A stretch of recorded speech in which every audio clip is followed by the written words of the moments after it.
திருப்பரங்குன்றம் அழகிய முருகா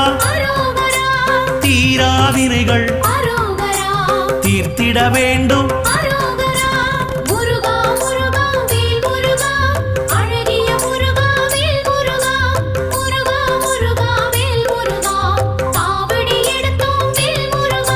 சுவாமி மலையனே ஏரகத்திரைவா அப்பனுக்கு பாடம் சொன்ன ஆறுமுகவேலா